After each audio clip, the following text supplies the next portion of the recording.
Michael Osterlink here with Dr. Chris Preble. He is a Vice President of Defense and Foreign Policy Studies at the Cato Institute. How you doing, Chris? I'm doing great, Michael. Thanks for having me on your show. Book of yours, Hey, Keep there War it is. Look at that. and Liberty, Understanding U.S. Foreign Policy. That's a great read. Thank What you. I'd like to do for this conversation is kind of break this conversation into four pieces. One is to talk about our Founding Fathers' vision for U.S. foreign policy. Okay. Then talk about historically the conflict between the anti-empire and the pro-empire movements throughout our history. Right. Talk about post-World War II consensus among the left and right in terms of intervention abroad. And then probably the most important piece is the new rules you're suggesting, which should actually guide us Right. from this moment forward. And what I'd actually like to do is start with a quote from James Madison. This is on page 19 if folks want to check this out in your book. I would definitely encourage people to read your book. He says, of all enemies of public liberty, he wrote in 1795, war is perhaps the most to be dreaded because it compromises and develops the germ of every other. You do a fantastic job, Chris, of laying out three things among many that our founding fathers warned us against. And I'd like you to kind of touch upon each one. Sure. One was giving the executive war powers. Right. In our Constitution that the legislative branch has it. So speak to that. Our founding fathers want us to have a Navy, but not a standing army, which I'm sure most Americans would not know about. Right. And our founding fathers want us to steer clear of permanent alliances. So if you don't mind starting with the war powers. Sure. Thanks again for having me on the show. It's true that Madison referred to the clause that vested the war powers with Congress as the most important of the entire document. And that's saying something, seeing as how he was, arguably the principal drafter of the Constitution, or at least, certainly one of the most important people in terms of writing the Constitution.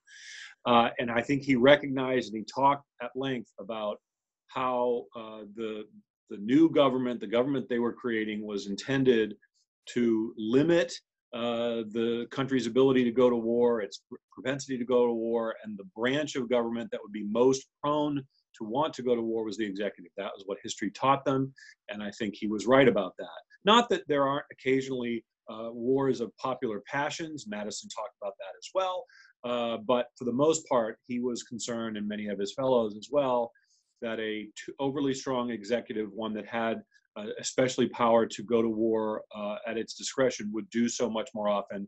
And precisely because of the passage you just read, because war is the health of the state, they were quite anxious to limit the government's ability to wage war. Related, go ahead. No, you use the phrase "war is the health of the state." Right. Amongst the libertarian crowd, that's a well-known phrase. I like that phrase to be more well-known among everyone.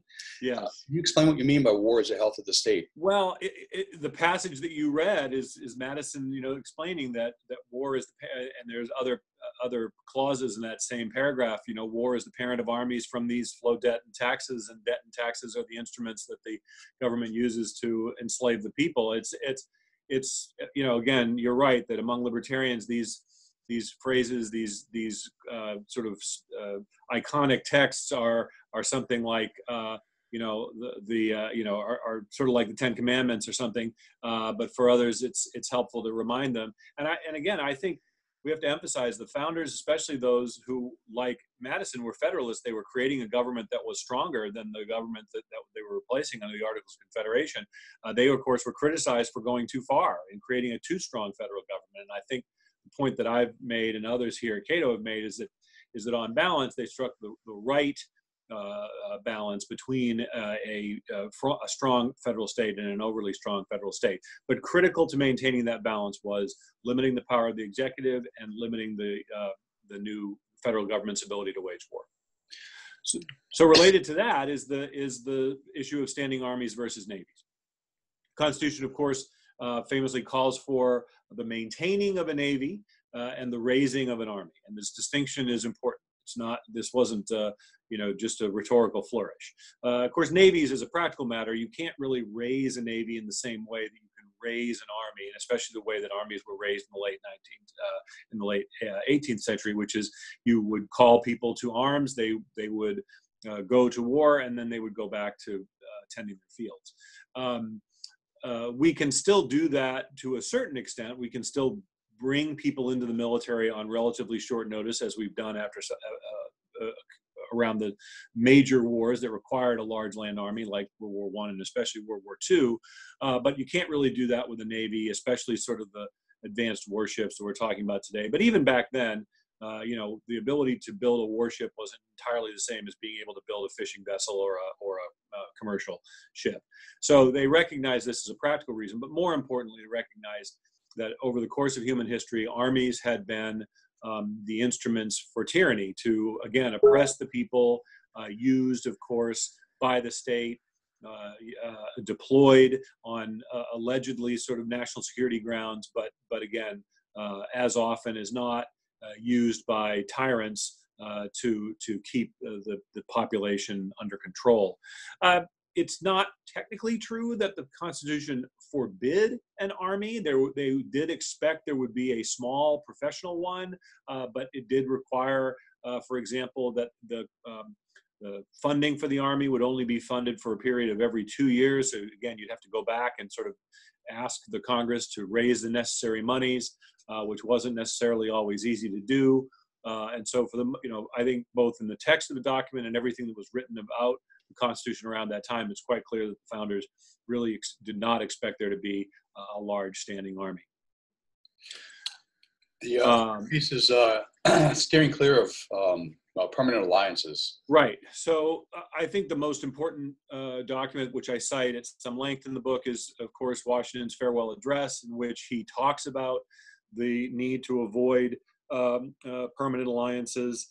He stresses, however, the importance of trade and having good relations with as many countries as possible, but remaining separate from their internal disputes. There's a sense that in the New World that they were trying to build a new government, a new system of government, and that being constantly drawn into Europe's quarrels would undermine both American security and American liberty. I think that over a number of years, these views in Washington, D.C. have evolved, but I still think there's tremendous wisdom in George Washington's farewell address, which is why I cited in the book and I think returned to it several times over the course of the book. So we did pretty well, not completely well, but pretty well following our founders' ideals, at least until the mid to late 1800s. Things seemed to go downhill a little bit. Yes. War against Mexico, but I would like you to kind of highlight, because it seems like it set the stage for everything else, our war against Spain and then the colonies we gathered as a result of that. And I'd like you to, as you speak about that, it's important to note, and I think you did a real good job of explaining kind of the religious zeal that led some of us to lead us to a war against Spain and to retain those colonies. And it seemed to be, divine mission integrated with racial superiority, if you actually read what was said about our purposes at that time. Right. I went to some lengths to really draw a distinction between the kind of territorial expansion that the United States undertook during the course of the 19th century, again, obviously spreading the country all the way to the Pacific Ocean and then acquiring Alaska too along the way. But once the United States sort of turned its attention beyond the contiguous United States, then it was harder to justify that expansion on strictly national security grounds. And again, there were elements of manifest destiny that were religious in tone, and also certainly an element of racial superiority or just outright racism. And I think you do see elements of that as well in terms of the treatment, in particular of the Filipinos after the Spanish-American War, after the Philippines was stripped away from the Spanish Empire, and then the United States took possession of those islands.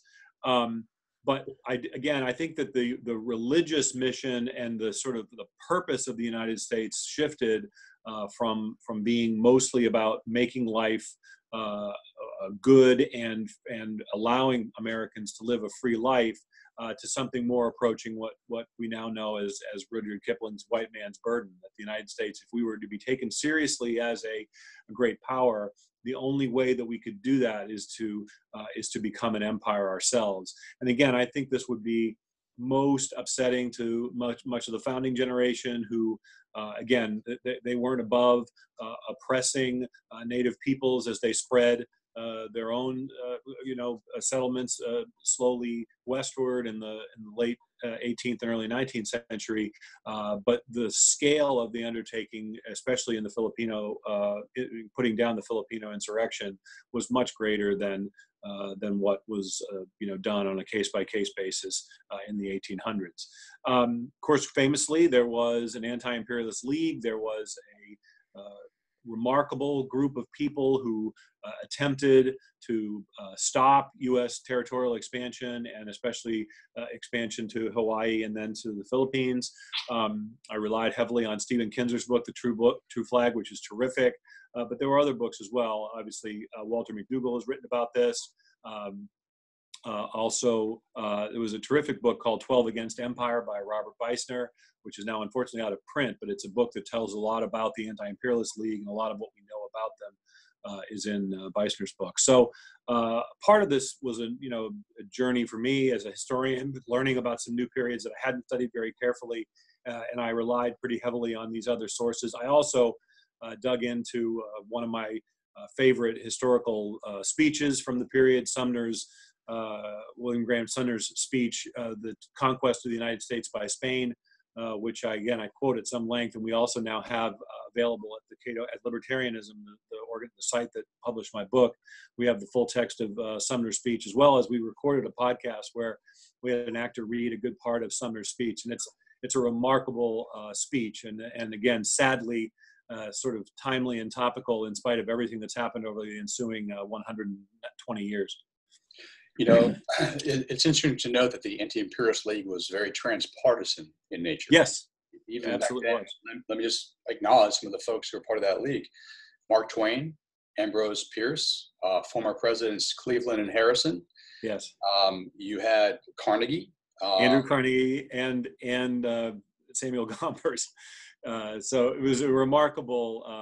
You're absolutely right. A remarkable transpartisan movement. It was not driven by narrow partisan political sort of gain.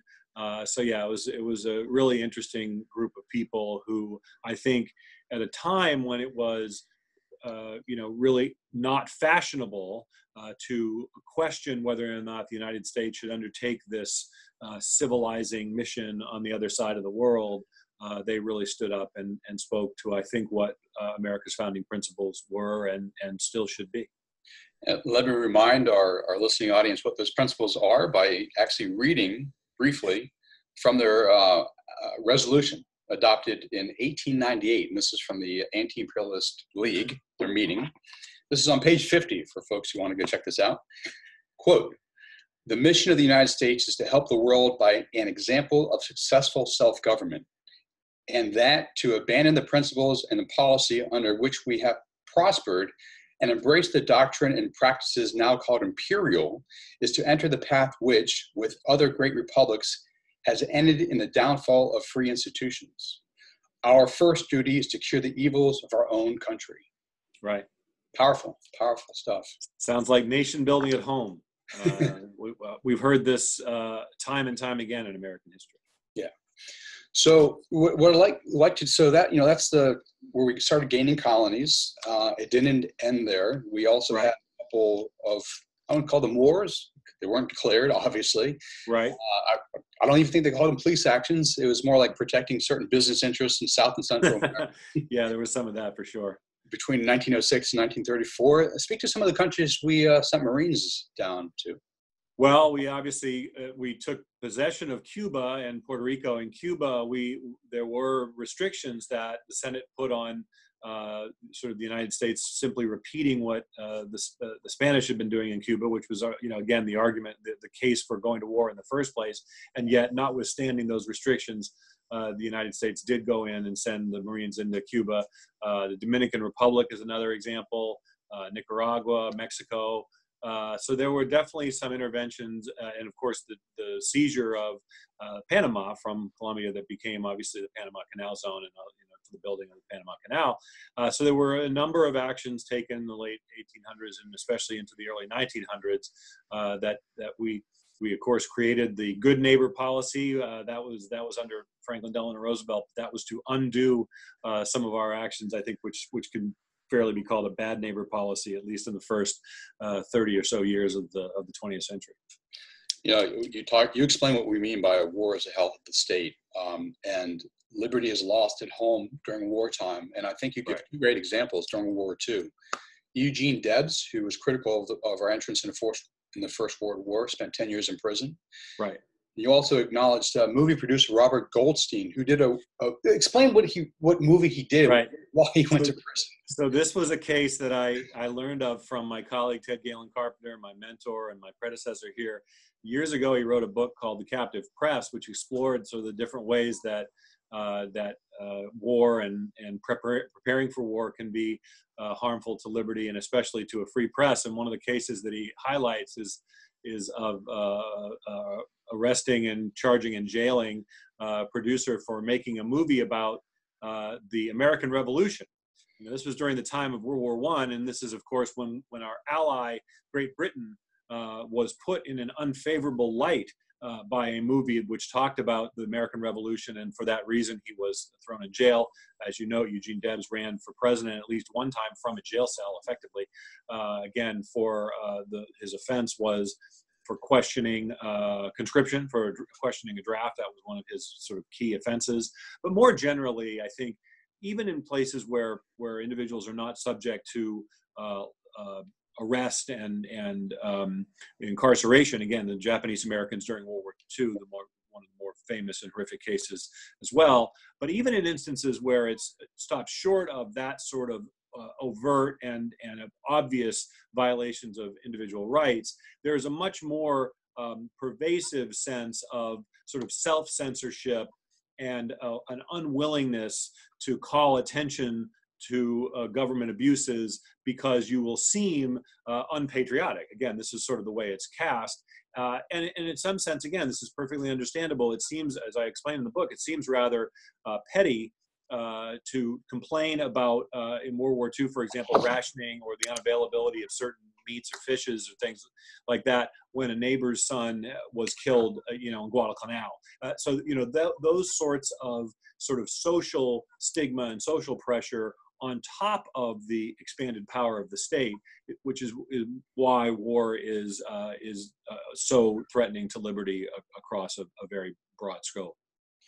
So it seems to me that what's unique, and I want to move to post World War II, the Cold War, is that previous to that, all the wars we mobilized industrially and government-wide and culturally, including a lot of propaganda to get us into the wars. Sure. But it was different after World War II. We didn't demobilize. Right. You talk about both Eisenhower and his fateful speech about the military-industrial complex, but also NSC 68 and the consensus among the liberals and the conservatives in support of a more interventionist foreign policy. Can you speak to that? And we'll take it up to 9/11. Sure. I mean, I think, in fact, immediately after World War II, we shouldn't forget, we did demobilize. Okay. There were close to, 13 million men at arms, as I recall, at the high point of the war. Virtually all of them were ultimately returned to civilian service and went back to their lives.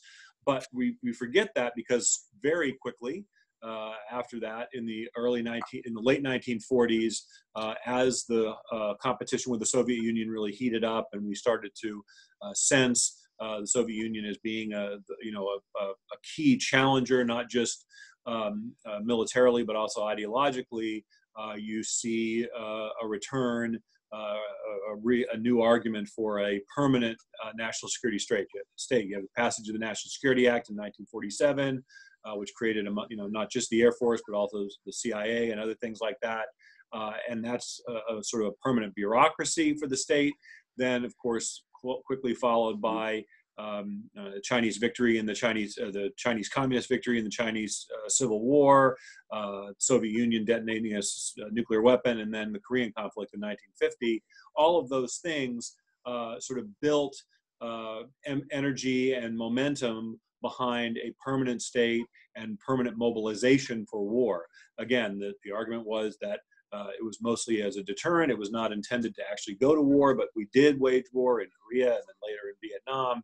And though that instrument, that permanent force, is precisely what the founders were wary of, what Eisenhower warned of in his farewell address, January 17th, 1961, which is also available at the Cato Libertarianism website, which is an important speech. It's fairly well known.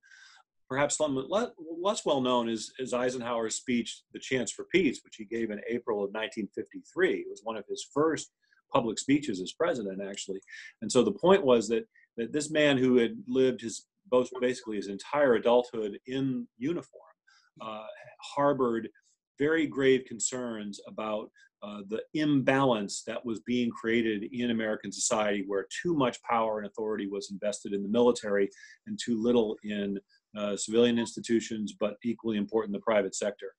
And he never lost that belief all the way through his 8 years in office. And I think in many respects, his farewell address can be read as a lament that he had failed, even he had failed to halt this drive towards a permanent warfare state.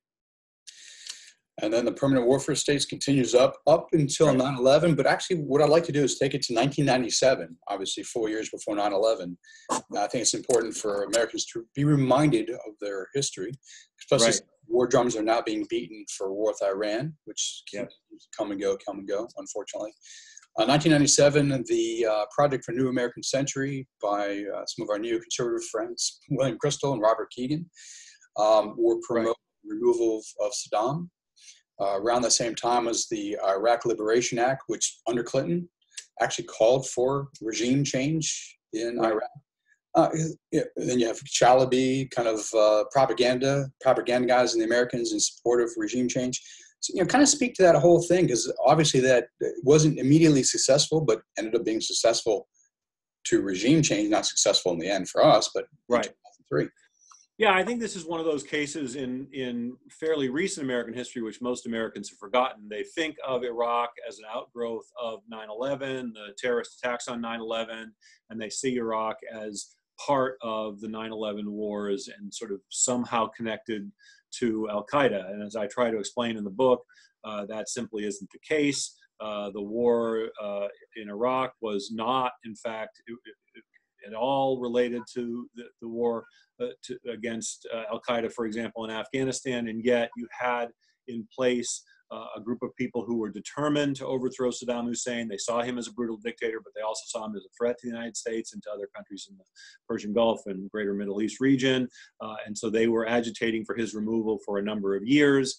They got their chance after 9/11. Again, these were there had been the passage of the Iraq Liberation Act and signed by President Clinton in 1998, which specifically dedicated the United States to the overthrow of Saddam's regime. But obviously, it hadn't occurred until after September 11th, and that's when you see a very concerted effort. I do go into this in some detail. A very concerted effort to try to connect the events of 9/11 to the regime in Iraq, and that the whole project we can now see was a sham. There was the purported connections between Saddam Hussein and Al Qaeda were fallacious and phony and planted planted in the stories of two credulous journalists along the way. There were a few exceptions, of course, to this. Famously, the Knight Ridder Bureau here in D.C., but for the most part, I think the American news media did not cover themselves in glory in terms of their coverage of the case for war with Iraq. And I would hope, as you already teed up, I would hope they would learn their lesson. They've learned something and would not be so gullible in the rush to war with Iran. Unfortunately, I hope. Hope is not a strategy, Michael. Hope is not a strategy, unfortunately, watching the news and reading the papers. Unless, of course, you read the foreign press. They seem to be that's right. That's a better resource. One of the things in terms of your new rules, which we'll get to in a moment, is the cost of war. And it's interesting to note that in 2002, Ken Pollack from the Brookings Institute thought that the Iraq war would cost less than $10 billion. Right. Talk to us about what the true cost of the total warfare state post 9/11 was from whom. Well, even leaving aside the Iraq War, which is by reasonable estimates in the trillions, the Watson Institute at Brown has been pretty good about documenting these costs, as has the Congressional Research Service. So certainly in the trillions of dollars and likely to accumulate. Again, we're talking about the care of the veterans who were wounded in the war and the care for widows and dependents of those killed. Of course, we also have to be mindful of the hundreds of thousands of Iraqis who were murdered in the war, as well as the millions of Iraqis who are refugees, either driven from their homes within Iraq or outside or fled Iraq completely. Those are costs which we can't capture in dollars and cents, especially not American dollars and cents, taxpayer dollars, but it's a cost nonetheless. There's always the danger, of course, that the animosity and resentment that we have engendered because of this war will eventually blow back on us. I certainly hope that's not the case, but it's something we have to be mindful of. So for all of these reasons, the claim that the war in Iraq would go quickly, would be resolved swiftly, would be cheap, they were absurd at the time. There were, of course, a few people who did call them out at the time, but now we can see, sadly, tragically, that the skeptics of the war were correct, that the costs are enormous and still growing. I think that feeds into the last point, is that precisely because it's so easy for the United States to initiate conflict, we need to be more careful and more discriminating when we do. Because while we, as a $21 trillion economy at last check, can endure hundreds of billions or more in military spending, as we have done since 9/11, we've endured it. We don't always feel it. We don't always have to sort of account for the trade-offs and the opportunity costs, but we're not the only ones who are feeling these costs. There are others who are victimized by these wars, and we need to be mindful of that as well. And so that's why I think because we're so powerful militarily, we just need to be much more careful and discriminating in terms of when we decide to initiate the use of force. Yeah, and we'll get into your 5 pillars, we might call them, for the sure. rules, reform, guidelines, principles. Okay. Yeah. All right. But before we do, something that's guided from a bipartisan perspective, at least since the beginning of the Cold War, the end of World War II, is what theoretically is called American primacy. Right. If you wouldn't mind just speaking to that, the kind of the framework that others use who want us to be more engaged militarily in the world. Right. Why you don't think that's a good theory? Right, it's true. So after the end of the Cold War, you could have made an argument for the United States substantially demobilizing its military and especially drawing down its permanent overseas presence. That the military got smaller, but the overseas presence actually grew. The number of American allies expanded in the 1990s, and NATO has, after all, added more members since the end of the Cold War than we added during the Cold War. So the rationale for U.S. military posture, again, especially our overseas posture, evolved after the end of the Cold War, and the new rationale was primacy. That's what Samuel Huntington called it famously in an article in the International Security Journal, and others sort of picked up on that. And that is the argument that U.S. military power is the essential sort of linchpin of international order. It's not American economic power. It's not our cultural influence. It's not our soft power. It's military power. We use our military power to cow our potential adversaries, but also to reassure our allies and convince them that they don't need to have military power of their own, that our allies simply cannot be trusted to defend their own interests and to maintain adequate militaries for themselves, because they simply can't be trusted to use them correctly. I think that's flawed on many levels. I think it sort of misapprehends the power of U.S. military. The U.S. military is a remarkable instrument, and it's an incredibly powerful instrument, but it's a blunt instrument. And the United States, as we've seen tragically over the course of the last 20 years, we can start wars, but that doesn't mean that we can end them quickly, or that the benefits are felt in the way that we would like to think. Equally important is, I think we have to recognize that other countries do have interests, and that maybe they understand their interests better than we think they do. And I think it's particularly hard today for the United States to lecture other countries around the world, other democracies, for example, on how to best conduct their affairs when the United States, after all, has our own political problems right here at home. So I think that there's a certain measure of humility that is always warranted when you're talking about reordering other societies by violence. But I think there's an additional increment of humility that we Americans should take account of given our current situation. Right. Okay. So that's kind of the theory that drives the bipartisan consensus on U.S. Military intervention for the past 80 years, or what, right, 70 years or so. Yeah, 70 years roughly. Yeah. You are suggesting new principles, which are actually old principles. I would say common sense principles. Can you briefly run through all 5 of them? Sure. So the first is that there should be a compelling national security interest. If the United States is going to risk American lives and also the lives of innocents in a foreign country, if we're going to launch a war, then there needs to be a compelling U.S. national security interest at stake. If there isn't, there are other instruments, nonviolent instruments that we can use to try to advance our interest. But if there's not a compelling national security interest, then I don't think it's appropriate to risk American lives. The second is related. We should have public support for the mission. We've already talked about this a little bit. The founders believed that vesting the war powers in the Congress and therefore the branch of government that was closest to the people was appropriate. I think that's certainly the case. We want the American people to be invested in these conflicts. We want them to understand what the mission is and be supportive of it, and then the mission can survive even the occasional setbacks, of which there will always be setbacks. We need to understand how we're going to pay for it. It's one thing to talk about wars on the cheap and $10 billion are paid for by oil revenues and things like that. I think it will be harder for Americans to make the case for war using the same framework that the Project for a New American Century used at the start of the Iraq War. But I do think we need to spell out sort of how, what we think this is going to cost and how we're going to pay for it. We need to know what the mission is going to be. That's another principle. It seems fairly obvious to me that we would ask what it is that we're expecting our military to do before we send them in harm's way, but we don't always do that. Sometimes it seems like we treat military power as sort of like magical pixie dust, or sort of, it's sort of a magic wand. We'll just apply it and it'll sort of figure it out. To the great credit, of course, of the people who serve in our military. They are adaptable people. They have a can-do spirit. They a lot of times do figure things out. But I think it's really inappropriate to sort of send them into a conflict without a clear sense of what it is we're asking them to do and how they're going to do it.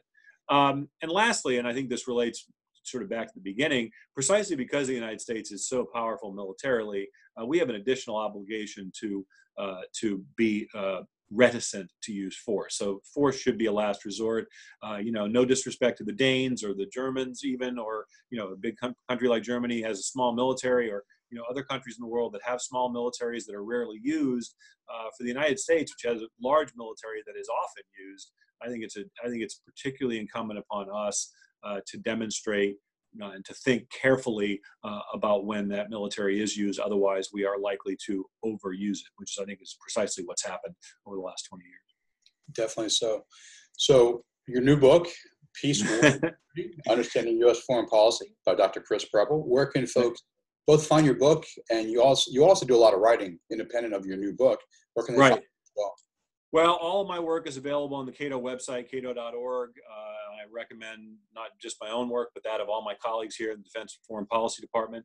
The book is published by libertarianism.org, which is affiliated with Cato. If you go to the libertarianism.org website, you'll see a page for many different ways to access the book. You can download a book via PDF. You can listen to it on Audible.